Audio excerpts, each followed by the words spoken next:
Hello, folks. How are we doing? So today we're going to talk about peace with several exclamation marks. Basically, we are closer than since the Cuban Missile Crisis, or 1963, I think it was. The closest we've been to World War III since then, which should terrify you briefly, and then you should do all you can to bring inner peace and accept that this is unfortunately a possibility, and that the appropriate response is peace, starting within inner peace. Accept the situation. Don't be scared. Don't be angry or whatever, or sad or despondent or apathetic or whatever. Just, get that spiritual grounding in inner peace. You know, like if you're trying to work for peace, but you're all agitated, you'll do some good, but you're going to do much more good if you've got that inner grounding. And if you don't have that inner grounding in inner peace, which is what ultimately will bring world peace one day, if we can, play our cards right. Um, then if you don't have that, then there's a danger. Even if you're trying to get peace, you're gonna kind of careen off into conflict. Um, so yeah. So basically, with America and Russia, rattling sabers, um, there's this danger of nuclear apocalypse. Like, if there's a nuclear war, so much of the world is going to get destroyed, and all your plans, everything on your to-do list, forget about it. Almost all of it is gone. Do you want that? Do you want your life to just be thrown away into some miserable um, existence with uh, starvation and disease and incredibly tight government control because they'll have to clamp down to manage the situation? And then, look at the people running us. Do you think, you know, like, imagine a perpetual lockdown? They're not going to give that power up, even if the situation 50 years from now does get better. They're going to use all this advanced technology to keep control. So, and there's people who already want more control. And so World War III provides a good excuse for them to kind of get it. Maybe they have to sacrifice a bit, but it's not really going to be their kids who are paying the biggest price. So we need to be aware that there's people who want to make money off of war, and that's a huge industry. They have a lot of power over the American government, and then there's people who want just power and control over the population. The same thing humans have always wanted in elites throughout most of history, almost all of history. Every time and almost every time and place you look, dictatorship is the norm. And it's just like a parent might get frustrated with their kid, and instead of explaining stuff to them and letting them have reasonable freedom, but they have to put in a bit more work monitoring them, they just go, let's just take the easy way.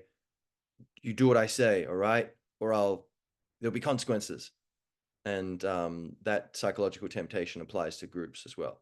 And look, apart from all the benefits of, if you're the dictator, you can, have like 10 wives and like Ferraris and mansions and all this, and feel really big about yourself. Apart from all of that, uh, and the fear that someone's going to take it from you. So okay, more power. So I have a buffer zone against revolutions. Apart from all of that, there's just this instinct, even if you think you're doing good, to kind of just try to control more, and not have faith in the other, that freedom is going to work. And so we're in this situation where, through the COVID thing, like, clearly there's a huge power grab going on, and war on terror, and all these things going, back quite a while, right? There's this increasing attempt by the governments to get more control.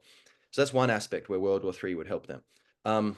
But basically, like, world in a nutshell, right? Like, I watched Oppenheimer, finally, Cillian Murphy movie or whatever, recently, and it's really terrifying, thinking that, like, just reflecting on how atrocious these weapons are, and how we have come close to obliterating ourselves before. And right now we are, like, so I'm going to give some details about why, and then that'll be the podcast. That's it. But basically, just, we are, we shouldn't get hysterical. And I believe, like, if you say, "Oh, I'm not, I'm gonna, my coffee is stable, there's no problem," it's very unlikely to spill. But if you go, oh my God, I hope my coffee doesn't spill. I hope it doesn't spill. I hope it doesn't spill. On some level, your brain hears coffee spill, and oops, then you spill it. So it's important to have faith that good things are going to happen, because I think on some level the placebo effect and kind of just law of attraction and stuff works, and so we can guide ourselves in that direction. And even if you don't believe in that thing, well, you don't know it's not true, right? So maybe acting in that way on something as serious as world peace is a good idea anyway. So maybe just assuming, having faith, would be a good idea, that we can get through this. So the cynics or the people who think we're all doomed, I would say that that doesn't get us anything. That's actually a bit selfish, because you get to feel like, you don't have to do anything, and you get to feel like a bit morally superior, like, haha, I know everything, these idiots are still running around. But kind of, so don't be so. I would say that's a little bit narcissistic and a little bit counterproductive. Um, and actually, yeah, we all need to believe that peace and avoiding World War III is possible. We must believe that without any evidence. We just need to believe it. And I think we will anyway. But it's part of that process is we need to have faith that we can do this, get through this. And yeah, so why, some people might think like, oh, Russia's been doing these bad things. They've been invading Ukraine. That's not fair. So and Ukraine's losing the war. So we need to go in and attack Russia, because otherwise they're going to spread through Eastern Europe, and China might do the same thing. So, okay, well, how do you know, how much attention are you paying to our governments? And are you certain that we are on the right side of this war? And by we, I mean, our governments, who basically, you know, aren't really on our side in most things, right? Like taxing the hell out of us, inflating the money, and just bringing in all these draconian laws and trying to control what you think and say and do. So, but whatever. Let's say that's our side, because they're the people we have, in theory, voted in. Um, so, how sure are you? Because I'm going to present you a very summarized version of why this war was actually mostly caused by the West. But even if it had been caused by like Putin invading, whatever, nuclear war is not a good idea. That's crazy. That's like, okay, two wrongs don't make a right, for one thing. But also, like, if someone, say one kid is being a bully, and it's kind of into making other kids a bit unhappy or whatever, and then you're like, okay, let's go kill that kid. You're going to traumatize and destroy those children. Like that's disproportionate, right? So bringing in a nuclear war because there's some border dispute, between two countries, and even if it was a territorial move to get power, that happens. The United States has done that. You know, many countries have done that. It's not good if there's territorial expansion, but it does not justify nuclear apocalypse. Um, and there are other ways around it. There's like, okay, peace, right? Peace talks, and say, okay, how about you get the east of Ukraine, and we avoid world apocalypse. And it's not good if that's happening all the time, but look, we can do what we can to try to encourage this not to happen in general. For example, Western countries or their governments can try to stop controlling, the global economy, and actually like let, say, the whole climate change thing, preventing the third world from developing with fossil fuels. Like, okay, just maybe we can do that if we want, but then they can do what they want. We won't try to control them and prevent them from having cheap energy to develop like we did, or whatever. And there's many examples where the USA overthrowing governments, etc. But basically, there is a way that we can do different than what we've been doing since the end of World War II, where we're basically sneaky in the background, the West has been trying to control the world. Instead of doing that, just let everyone be, brotherhood of nations. Then or sisterhood, we could say. Usually nations are referred to as she. Then I think there would be far fewer wars like this. But anyway, point being, this isn't a territorial expansion move. That's not what this situation is. So allow me to explain. So the conventional story is unprovoked invasion of Ukraine by Russia, Vladimir Putin, and that he wants to recreate the Soviet Union, and so he's starting with Ukraine and then moving on. So unprovoked, not true. It's incredibly provoked. It's been provoked like literally 20 times, and in different ways, And so let me just lay that out. Now, so but just to be clear, like if Putin seems like he's probably a gangster, like he probably like kills opponents and things like this, and I'm not sure, but that's my reading. It seems like that kind of goes, but Julian Assange would probably tell you that the Clintons killed their opponents. Like what's his name, Seth Rich, the DNC staffer, who it seems leaked um, the information about them rigging the DNC thing against Bernie Sanders. It seems like this guy leaked it to WikiLeaks, and then he got shot in the back of the head by a mugging where they left his wallet and didn't take it in DC one night. And Julian Assange kind of soon after was like, yeah, oh no, I'm not saying he's my source, but it's sometimes these things happen. It's kind of hinting. It's like, so who knows? But like I think around the world, politics, high level politics, power, like it's a crazy game. So, but yeah, probably I don't know. Putin probably is a gangster, but like most of the world, that's the governments. So it's nothing that special. And launching a war, I would always try to avoid that. I think you should absolutely try to avoid it. And so you could say there was other options. He didn't need to invade, but like, you can also say, okay, well, he had chosen the peaceful option 20 times already, and this is the 21st time he chose war, you know? So at least you can have a bit of empathy and say, what would you do in his shoes, right? Once I lay out what actually happened leading up to this war. So 2014, the Maidan Revolution, there were basically, you'd be told, oh, it was a people's uprising where they overthrew, this Russian controlled government and they brought in democracy and freedom and they wanted to be more connected to Europe. And then that caused this new government, da da da. Da. And then Russia didn't like that. So eventually, 2020, was it 2022? They invaded. And actually 2014 Maidan Revolution, that was actually a CIA. This is all, you can look this up and look at Robert F. Kennedy Jr. talking about it. He does a great job of explaining this. He's got certain podcasts where he's talking about the history of Russia and the Ukraine Russia conflict. um, Robert RFK Jr. podcast, or just on YouTube, or just look it up, do your own research, you'll find this, but I'm going to keep this as snappy as possible. It was a CIA coup of the government. Basically, the government, Europe was being like, hey, come on, do more business with us and, cut off your business ties with Russia more. And the Ukraine government was like, oh, well, no, we want to do business with you, Europe. That's amazing. But we are still connected to Russia, like with trade and, culturally. And we don't want to, we're not going to cut them off. Um, and basically there was a CIA coup. So there was an election, and the kind of guy who was saying that, yeah, balance point in the middle, like keep connected to Russia, but the EU, if they don't want to do trade with us, if their conditions are that we cut off, our relations with Russia, then sorry, we can't accept those terms. But we're still open to new fair agreements. They weren't saying we'll never do trade with you or anything. They wanted a good deal.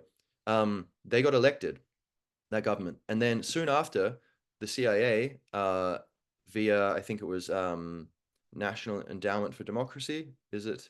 Something like that, some, CIA kind of front organization, but they basically funded and operated a coup. And there's Victoria Nuland, who was some high-level bureaucrat in the State Department. I think there's a phone conversation of her picking out the new cabinet like a month before the cabinet appears. And so like, okay, that's a bit weird. And there were shots fired, that no one was killed. I don't think anyone was killed, but there were shots fired and there was violence involved. This was a coup, and they took over the government, and there's huge amounts of American money coming in, seemingly to drum up, paying people to be involved and make it look like it was an organic movement. So there's a coup. The democratically elected government of Ukraine was overthrown by the USA right next to Russia's border. Okay, imagine if that happened to if Russia did that to Mexico, how would the USA react? Right? Probably invade. Russia didn't invade. Russia's like, okay, well, and by the way, going back even further, at the end of the Cold War, the Berlin Wall fell. Russia had 400,000 troops in East Germany, and they chose the way of peace. They said, okay, it looks like Germany doesn't want to be part of our kind of block, our arrangement. Okay, we're going to pull our troops out. 400,000 troops in bases. We have a very strong position here. It's Cold War. We've had this, power, this control. We're going to give up control for trust and peace. and we're going to leave, but we want to promise that you will not, NATO, the North Atlantic Treaty Organization, will not move 1 inch to the east. And that was agreed. Yeah, not on paper, but they agreed this, right? It's recorded. And uh, then, so Germany reunifies. And guess what? Then over the next few decades, NATO starts expanding eastwards, not just 1 inch, but they all like, 1,000 miles or something, or like 12 nations or something in Russia's former sphere of influence. So again, imagine if Russia started doing this in Latin America or somewhere, or like with South Korea and Japan. Countries which were allied with America start allying, swapping over to, Russia. America is going to feel threatened, right? And Russia's been invaded, you know, several times. The Mongols almost obliterated them in medieval Russia, and then Napoleon devastated Russia in the early 1800s, and then Germany attacking, invading during World War One, got quite far in there, and then World War Two, the Germans like almost destroyed. Like 1 in 7 Russians got killed. The Russians were the main people who defeated the Nazis. You may not realize, but they did the bulk of the work in fighting Germany. And it was basically the equivalent of the east coast of the USA to Chicago, all razed to the ground and destroyed. The equivalent, what happened to Russia. So it's brutal. And so Russia has got very good reasons, national security reasons, to be like, hey, we need to keep a certain buffer zone. We don't want people right next to us again, doing that again. That should be understandable. And so, but NATO expanded eastwards and starts kind of this demonizing rhetoric against Russia, starts placing anti-missile equipment in Poland and Romania, I think. And like say NATO in the mid-90s launched an aggressive war against Serbia. Now Serbia, you could say, or like Yugoslavia, you could say they were committing genocide. And I don't know the details, but it seems like that's true. Like, I always take things with a pinch of salt. We've been lied to on so many things, but it seems like that's true. Like this Srebrenica massacre or something. That but there is international law, and bad things happen in the world, but there's no global policeman. The USA and NATO are not the global government. No one agreed to that. No one gave them that power. That's illegal. The UN did not sanction an invasion. They did not justify it, and NATO went in anyway. So that was an illegal war, right? Now, we don't hear that talked about too much. And then invading Iraq a little bit later, and Afghanistan. Iraq was not approved by the UN. That was vetoed, and they went in anyway. And also, Congress has not authorized a war since World War II. They're all like military operations. They've got some bureaucratic workaround, but that's actually deeply illegal, fundamentally illegal in the USA. All of these wars are illegal because they haven't been approved by Congress, because Congress wouldn't approve them, I think. Well, maybe they would actually, but maybe they're just simplifying it. I mean, military industry controls a lot of Congress. But anyway, so NATO has expanded and, eastwards, and has this kind of, ratcheting up the kind of rhetoric against Russia. And, there's in Georgia, kind of supporting the Georgian president as he kind of invaded in 2008 during the Olympics, this kind of ethnic Russian area where at the fall of the Soviet Union, they had said, no, we're still like part of Russia.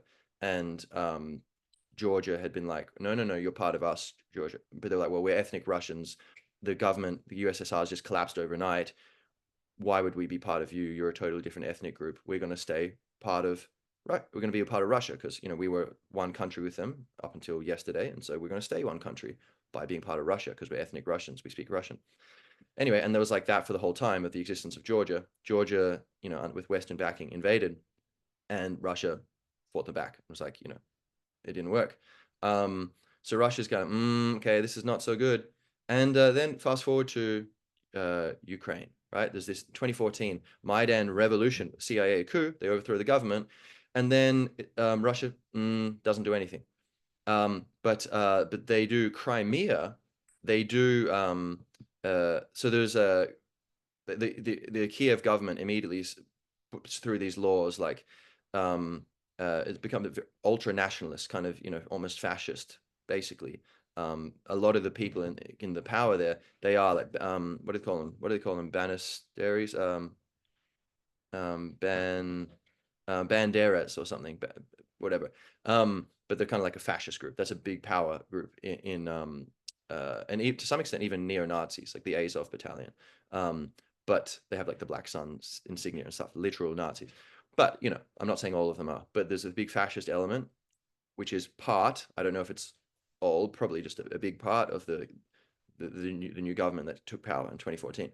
Um, they bring through these laws like, okay, you're not allowed to use Russian, even if a huge amount of Ukraine is ethnic Russian and they speak Russian, and they would say someone who speaks Ukrainian, someone who speaks Russian as their first language, they would speak Russian and the Ukrainian understands it, and the Ukrainian speaker understands the Russian and they speak back in Ukrainian, and the Russian speaker understands the Ukrainian. So they would be mutually intelligible, but that one would be speaking with the other.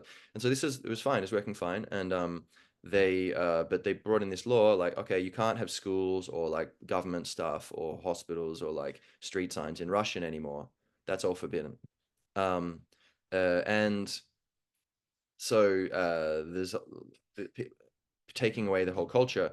And so the east of Russia basically rebelled, the east and the south, where they were like, hey, you're just put in there by the Americans. This is an anti-democratic coup. And not only that, you're trying to take away our way of life. So no, we resist this. We do not accept you. And they declared independence. So Crimea had a referendum, and they declared, they wanted to join Russia. And by the way, Crimea had been part of Russia for a very long time. It was I don't know exactly when it was added to. A lot of significant parts of Russia were added to Ukraine in like the 30s or something, or 50s, was it? When it was all part of the USSR. It was all the Russian USSR just said, yeah, take this Ukrainian SSR and connected it. I'm not sure why. But then, so there's whole areas of Ukraine where they were Russia like 100 years ago, right? Um, and so, anyway, Crimea was one of these parts. Um, I believe at that point, yeah, it was. Definitely, Catherine the Great, I think, way back, created that kind of area, Russian heritage. And when the Soviet Union fell, they wanted to be independent, just like, these provinces in the north of Georgia, North Ossetia or whatever, or South Ossetia, whatever. Anyway, Crimea was like, yeah, we're going to be independent because we have a different culture to you guys. And I think, and maybe they were even at their independent SSR, Crimean SSR. It may have been an independent country within the Soviet Union. I can't remember. Anyway, the Kiev government's like, no, you're gonna be with us, and they took it by force, right? Okay, so that's an unprovoked invasion right there. Okay. Anyway, so then fast forward, it's like, okay, you've been over this, anti-democratic coup has just taken place by like the Western powers. Okay, we're gonna, we vote to be part of Russia, and Russia, who had like a naval base there, so it's very important for their strategic interests, just like America's naval bases around the place. They would be very offended and affronted, and they would fight back if some government came in and tried to take away their naval base in Japan or whatever. So Russia had a naval base in Sevastopol. It's been there for a very long time, hundreds of years, I believe. And in like the 1800s, I think they were there, and basically, the new Kiev government's like, yeah, we're, going to close that, like, or at least the writing was on the wall that they were going to take that away from Russia. I mean, they're doing all this hostile to the Russian ethnic Russians in Ukraine. So Russia's keen. They go, yeah, okay, the Crimeans have a referendum. Yeah, they vote to join Russia. Okay, they annex it. This is called an invasion, but the local people wanted it, right? And you could question the legitimacy of the result, but the vast majority of them are ethnic Russians, and there's been an anti-democratic coup in Kiev, and they're bringing these laws forbidding like Russian culture.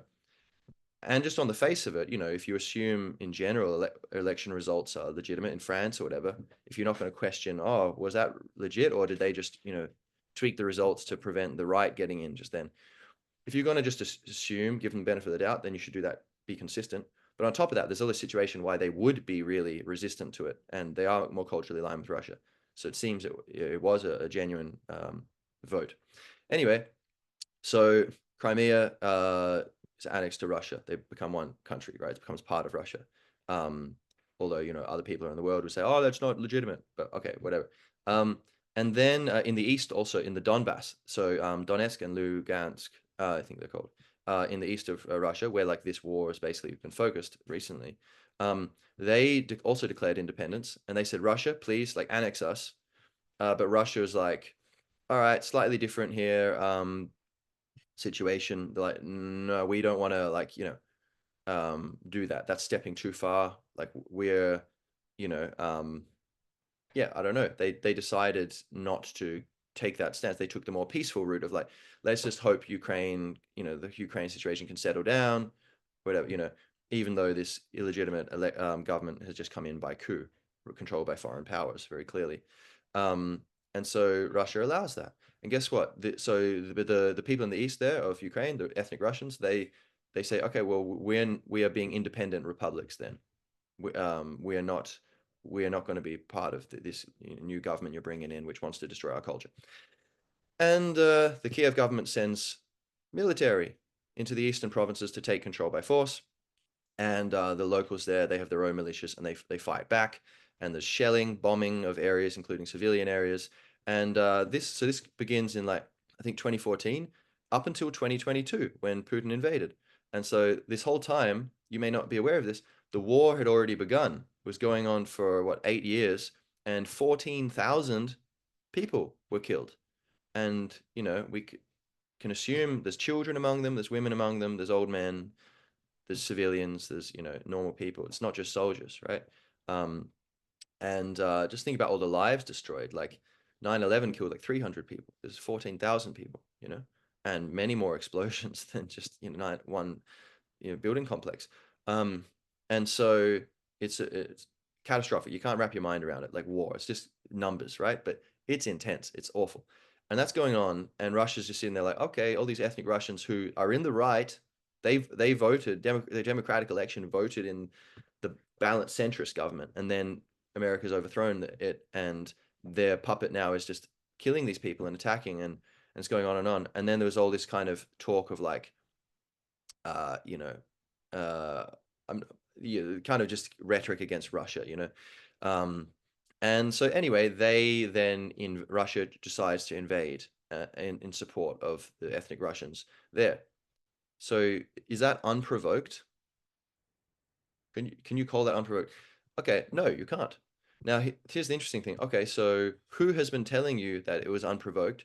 CNN, BBC, ABC, you know, all these people. So okay, that's a lie. You've been lied to by these people you have been trusting. What else might they have been lying to you about? Right? This opens a whole can of worms, right?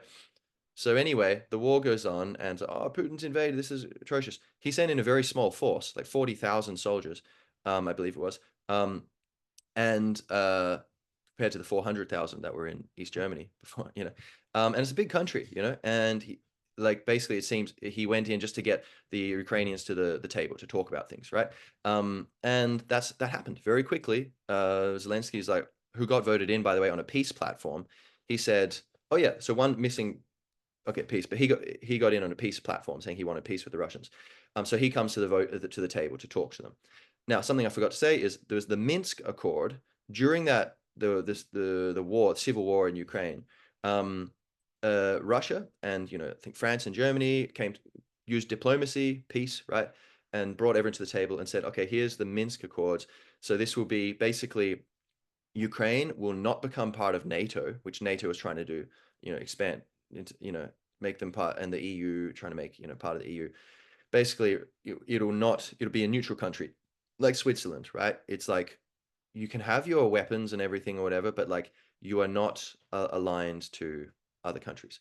And you could say, oh, hey, that's not fair. They're an independent country. Like, well, look, Ireland, where I live, do you think we're really properly independent? No. Look at all the country around the world.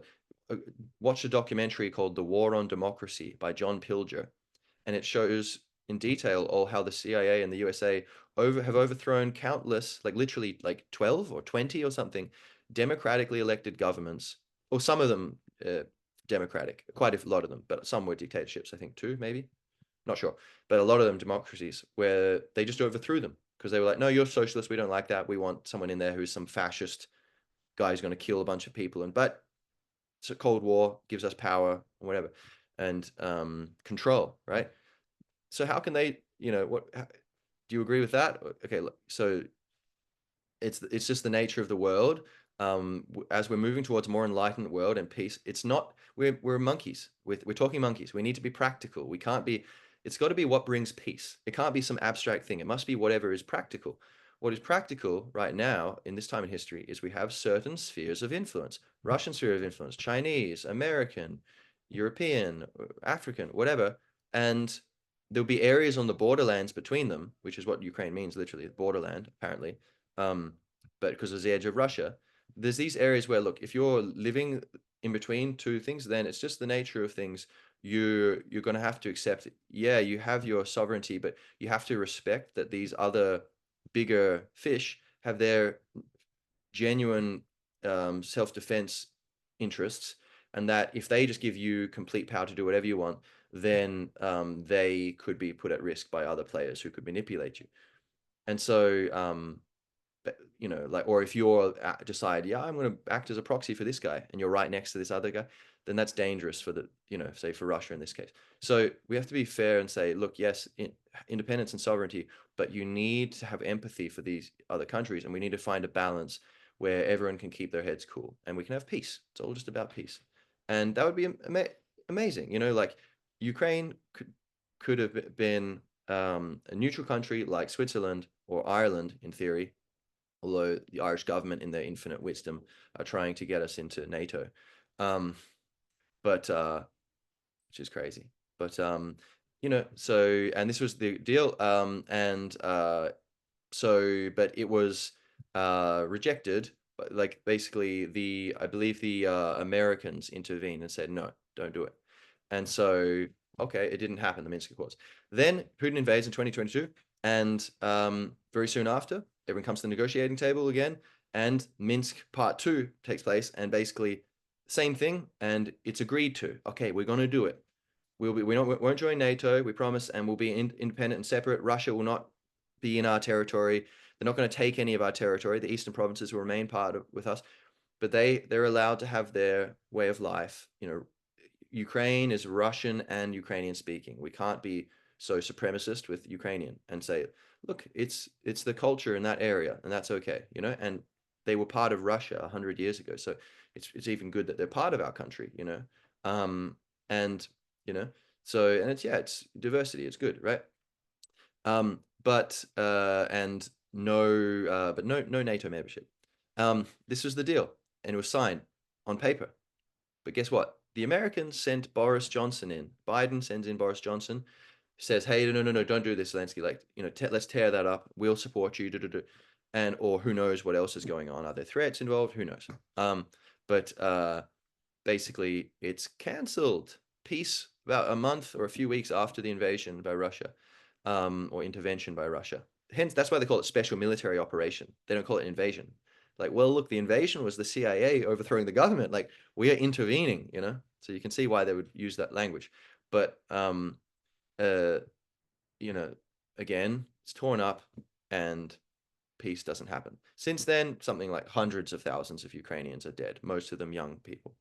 And so, the world is already struggling with industrialized countries, with demographic collapse, with not enough children. Whole countries just had, an enormous number of young people obliterated for no good reason because of lies, which most people, it seems, in the West are believing. And so there's a certain point where complete ignorance is complicity, which is guilt, and where like we need to be aware, like, hey, we can't just assume we're always the good guys. We need to be the bad guys. Like North Korea, we were like, they believe that propaganda. They really believe they're the good guys. Why don't they open their minds and think outside the box and think, wait, is it possible my government's a bad guy? I think a lot of North Koreans are aware of this, by the way. But or whatever, any totalitarian regime. Um, and then wait a minute, but are we doing that? Do we question ourselves and just double check that the story is actually true? Well, hopefully that's what we're doing now. And so now it seems the negotiations Russia keeps saying we're here, we want peace, we want negotiations. It's the West and the Americans who are refusing negotiations, and they're trying to amp up the war at every opportunity. Um, and at the expense of Ukraine. It's got nothing to, if you really care about Ukraine, you would want to end the war as soon as possible. But that's not what's going on. The American military industrial complex is making a gigantic amount of money off of this war. And it's also, they're trying to weaken Russia for geopolitical strategic reasons. So it's very cynical, it's very dark, it's basically psychopathic. It's intense. It's a big money laundering operation, as some people have said, because American taxpayer dollars get sent to Ukraine on the condition that they get sent to the American military industrial complex for weapons, which then get sent to Ukraine, blow things up, and then the contracts for rebuilding these things are going to be to huge American corporations like Halliburton, just like happened in Iraq. Dick Cheney, vice president, who, during the Iraq war thing, he was the former CEO of Halliburton, and Halliburton got all these no bid contracts, no competition for the bid, just to rebuild. So, and the same people, BlackRock and Vanguard, probably owned the military industrial complex and these contractors. So it's a huge money laundering operation from the American taxpayer, middle class and working class, up to the elites, at the expense of Ukraine. And um, so, but Russia, what hopefully happens, if we can all, we need to prevent, any escalation here. And Viktor Orban, Prime Minister of Hungary, President or Prime Minister, I believe, is doing an amazing job of going around. He's currently head of the EU Commission. Oh my God, I'm sorry, I can't remember the exact titles and stuff. A lot going on. Um, but yeah, he is currently has this leadership role over the EU, and he is going around talking to people on a peace mission. Hashtag peace mission, continues. He's going to Russia, he's going to America, he's going here, all over Europe, and he's trying to say, look, we need peace, no escalation. We need to stop this, and he's right.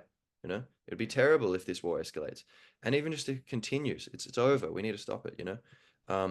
Should have been over before it began, and at a month after it began would be okay, but it's just terrible. So, and he's being demonized.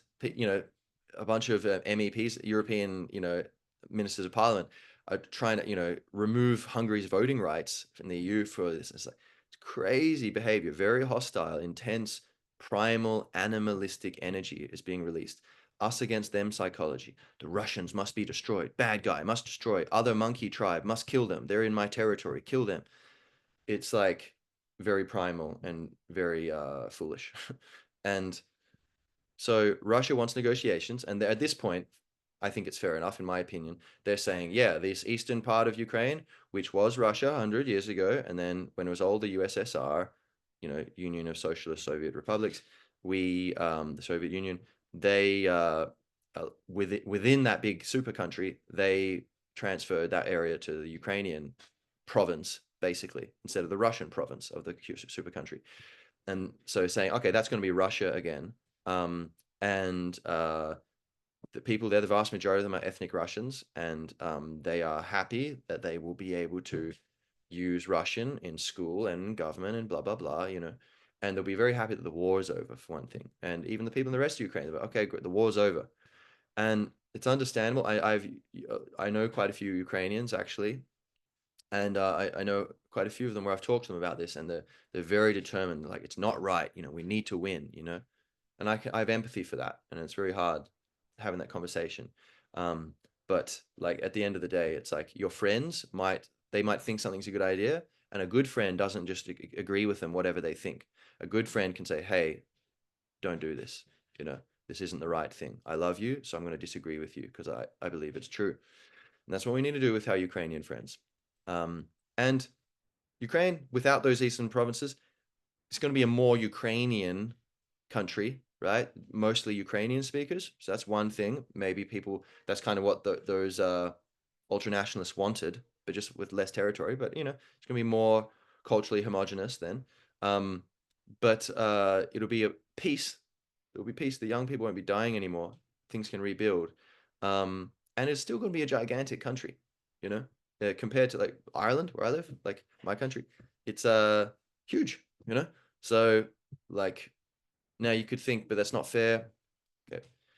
I think given this concept I've just laid out, I think that the fairest thing probably is this, that we have peace, we prevent things escalating and destroying the whole world and all the, like I have a baby, you know, and sometimes I just look at her and like, okay, you're just hanging out and wandering around and enjoying your blissful existence here, and it's amazing, and it's like it reminds you of the goodness of life. But it's like I need to do every single thing I can to make sure these crazy grown-ups stop messing around. Kids need us to get our stuff, our act together, you know? Um, and in Ukraine above all, you know? And so, yes, we should negotiate a peace, end to the war. Russia's almost definitely going to get the territories in the east, and then just for their self-defense purposes, and also to do right by these people who have been, you know, basically invaded by like the Kiev government, you know, and oppressed. So that's going to happen, it seems. And in exchange, Ukraine will be neutral, not part of NATO. NATO in general needs to really transform and become more peaceful, because it's become an offensive alliance, whereas it was meant to be defensive. It's meant to be protecting Europe from the Soviet Union, Western Europe. Um, so uh, peace on these terms, and then we can do what we can to support Ukraine to rebuild. For example, I would say advocate free market capitalism, a minimalist state which isn't taxing people a gigantic amount, not socialism, freedom, liberty. Let people, you know, let people volunteer and go in and help rebuild things, but like don't have another money laundering scheme rebuilding it, but have like basically we have these aid programs for now, but basically you pay almost no tax, there's almost no regulation, and there's almost no government spending. Um, and basically, it's going to be very easy for teachers to start schools, for doctors to start hospitals, for builders to start construction companies, for train drivers to start train networks. And maybe have some balance of government involved, whatever. But that would be my take. Like the real way, teach a man to fish instead of giving a man to fish, you know, is like that could be a great redemption for Ukraine. And if that happened, I'm pretty sure within 20 years, Ukraine will be more developed than most of Europe. Um, because that's what happens with liberty. And in a way, something good could come of this war if the corrupt Ukraine was the second most corrupt government uh, in Europe, or maybe it was the most corrupt, as measured just before this war, and so which explains a few things, I think, unfortunately. But then you know, out of this, perhaps this could be a cleansing where the new system that comes in, if it is made a more honest system where the government is very lean and it's not really doing much, so there's no opportunity for corruption. It's just if you want to make money, if you want to get rich, you need to go solve people's problems, give them what they want and what they need. And if you don't do it well enough, they're not going to give you their money. If the price is too high or the quality is too low, they will give their money to the competitor, and the competitor grows and starts to take over. That's freedom. And so I hope that maybe Ukraine can have peace, but also maybe something more could come out of this. Like and then they could be an inspiration for the rest of the world, you know. But okay, so now one final thing, incident I'm going to mention just to make this really clear about, you know, America's about the why this is so important that we think about this and we start talking to people about peace. And that it needs to be peace, peace, peace, peace. Cut the bullshit. It's all about peace. So America's been funding, you know, sending in all these weapons and all these people training. There's been like American citizens in there, you know, in volunteer brigades paid for by the American taxpayer and supplied by the military industrial complex, all American equipment. It's like, what would Russia be thinking? You know, oh, they're not American army. They're just, you know, very organized volunteers. And so there's that already. America's very clearly, this is a proxy war between America and Russia. But America's been getting more and more directly involved. And there's something Robert F. Kennedy Jr., who should, if you're American, please vote for RFK Jr. I understand why you'd want to vote for Trump. He would be better than Biden, for sure. Better than Gavin Newsom, for sure. However, RFK Jr. is just next level compared to Trump. And look at his podcast. Just watch him for 2 minutes talking, and you'll understand what I mean. He is the man we need. And he's constantly banging the drum saying, look, we need peace in Ukraine. Biden administration is escalating things. We need to go the opposite way. But one thing recently, an incident which is very concerning, to which Russia said, this incident cannot go unanswered. So there's a threat of escalation. What it was is there's a certain type of missile which the American elite corrupt elite, let's say, not the good elite, they gave to basically, sold to Ukraine. And those missile systems, they cannot launch without American involvement. The satellite system, the American military satellites need to facilitate it. And these missiles were fired, so direct US involvement in the war against Russia, onto Russian territory, into Ukraine, sorry, not Ukraine, into Crimea. And they were shot down, these missiles, and the debris fell upon a beach of innocent people, women, children, fathers, or whatever, hanging out at the beach. 50 people injured. That again, it's hard to wrap our minds around, but that could be you lose a leg, you lose an eye, you never see again, you can't hear anymore, whatever. Like terrible things can happen. And apart from just the pain of it, or it could take years to recover for some of these injuries, or you never recover, or you die from it like a year later. Who knows? Like, and then several deaths, including children. Children at a beach. Oh, what's that? Suddenly things are falling out of the sky and your child is dead and you don't get to see them grow up anymore. Now, how would we react if that happened to us? How would you react if that happened to you? Right? That's what Russia is being pushed toward. And so there's a great danger of escalation and nuclear war. It's just crazy. Like, it's insane that like there's no one in why is it like almost no one in positions of authority in the West is trying to cool things down. It's all trying to drum it up for war. Like this guy has just got into, the Downing Street, PM in England it seems like he wants, to really, get on a war footing and go to war. And, there's, it's just insane. So I'll leave it there, but I'll just say like, with all of this inner peace, we have to just accept this is all very heavy, but like, okay, this is what is. And if we can just accept it and accept like, look, if nuclear war comes, okay, can I accept that possibility? And you can. And if you do, then ironically, it makes it less likely because both the vibrational field of the planet, we're all connected, collective consciousness, that's been proven, right? You're bringing in the vibration of peace a little bit more. But also, when you're talking to people, you're going to be talking about these ideas, but it's going to be coming from a place where it's kind of relaxed. And so people they won't be so turned off by, oh, negative energy. I don't want to be like that. If I think about this, maybe I'll turn into a nervous wreck like you. So you want to be appealing and say, look, and show the relaxation and the strength and the courage to be like the clarity, and the passion to say, and so, I hope I've managed to convey some of that and like the right angle on this, not just the information, but the emotion that I'm trying to bring to this, which is love and peace. And so that's it. And so I wish love and peace to Ukraine. I wish love and peace to Russia. I wish love and peace to the USA. I wish love and peace to the whole world, including you and your family. So any little thing you can do, even if it's just not believing the propaganda or doing your own research or talking to people about this or putting something on social media or sharing posts or talking to your elected representative saying, please do whatever you can for peace, or supporting people who are talking about this kind of thing.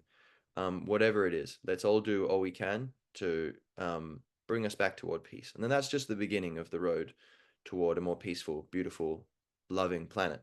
But this is a very important thing. Like this is a bottleneck where we really need to pay attention and we need to bring peace. Goramila Margweave, thank you so much. I'm Jamie McGlue. By the way, if you're living in Ireland, I'm running for the Dáil in Dublin Bay North. If you live here or if you know someone who does, then please vote for me. You can subscribe to my content or like my posts, whatever. I'm on Twitter, Jamie McGlue, like MC Sticky, MCGLUE. I guess you know that from the title of this podcast.